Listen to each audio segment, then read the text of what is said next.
Good morning. நான் உங்கள் maths teacher பேசுகிறேன். All of you welcome to our maths ma'am channel. இன்னைக்கு நம்ம பார்க்க போகிறது 12th vector algebra 6th chapter. அதில் எக்ஸாம்பிள் 630 பாருங்கள். Find the acute angle between the straight line x minus 4 divided by 2 equal to y divided by 1 equal to z plus 1 divided by minus 2 and x minus 1 divided by 4 equal to y plus 1 divided by minus 4 equal to z minus 2 divided by 2 and state whether they are parallel or perpendicular.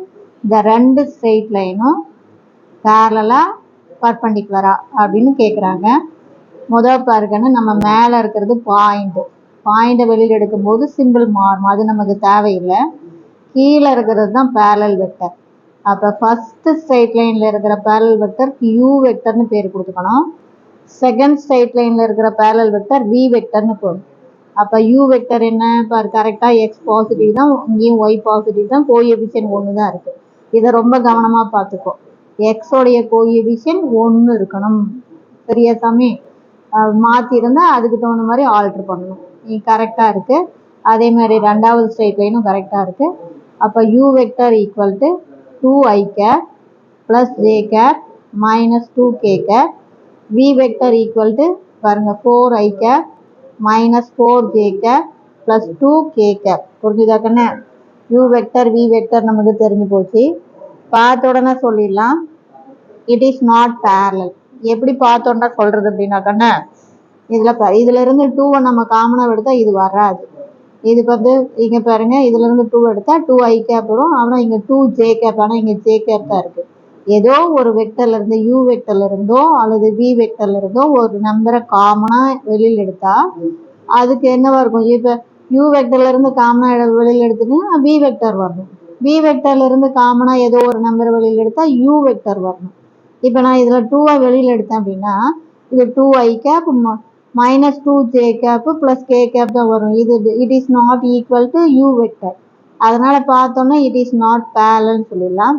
இப்போ dot product பண்ணி பார்க்கலாம். U vector dot we vector. Dot product எப்படி பண்ணணும்? ஐ தான் பண்ணணும், J தான் பண்ணணும், K தான் பண்ணணும். ஐயோடைய கோஎஃபிஷியன்ட் ஐ மாற்றி பேருக்குன்னா 0 ஆயிரும். அப்போ therefore 4 2s are 8. I dot I வந்து 1. அப்போ 1 × 8 8 தான். அதே மாதிரி ஜே டாட் ஜே வந்து 1 ஆயிருங்கன்னு 1 4 is 4. என்ன குறி? Plus into minus minus 1 4 is 4. J dot J வந்து 1, அது போட தேவையில்லை. அதே மாதிரி plus into minus minus 2 2s are 4. K dot K வந்து 1 ஆயிரும், இங்கே போட தேவையில்லை. 1 4 is 4, இங்கேயும் 1 4 is 4. அதனால் அது ஐ டாட் ஐ வந்து 1ன்னு போட தேவையில்லைப்பா. போட்டிங்கன்னா 1 8 is 8 தான் வரும். ஆக மொத்தம் என்ன? ஐயோடைய கோஎஃபிஷியன்ட் இன்ட்டு ஐயோடைய கோஎஃபிஷியன்ட், அடுத்து ஜேவோடைய கோஎஃபிஷியன்ட் இன்ட்டு ஜேவோடைய கோஎஃபிஷியன்ட் ப்ளஸ் கேவோடைய கோஎஃபிஷியன்ட் இன்ட்டு கேவோடைய என்ன குறி வருதோ அதை போட்டு கோஎஃபிஷியன்ட்டை பெருக்குனா போதும். அப்போ இதில் பார்த்தீங்கன்னா ப்ளஸ் 8 மைனஸ் 8 0 வந்துடுது. Hence u vector dot we vector equal to 0ங்கிறனால u vector perpendicular to v vector. அப்போ பேரலல் வெக்டர் பர்பண்டிகுலர், கீழே இருக்க யூ வெக்டரும் வி வெக்டரும் பர்பண்டிகுலர் அப்படின்னா hence the angle between the straight line is 90 degree. பர்பண்டிகுலர்னா 90 degree. Thus the two lines are perpendicular. அவ்வளோதான். புரியுதுன்னா? மொத்தம் கீழே இருக்கிறது தான் நமக்கு யூ வெக்டர் வி வெக்டர். பார்த்தாவே சொல்லிக்கலாம். ரெண்டு ஈக்குவலாக வர மாதிரி இருந்தால் பேரலல், வரல அப்படின்னா மல்டிபிள் பண்ணி பாருங்கள். டாட் ப்ராடக்ட் 0 வந்ததுன்னா பர்பண்டிகுலர். எப்படி டாட் ப்ராடக்ட் பண்ணணும்? கோஎஃபிஷியன்ட்டை பண்ணணும். புரிஞ்சுதா? Wish all the best. Thank you.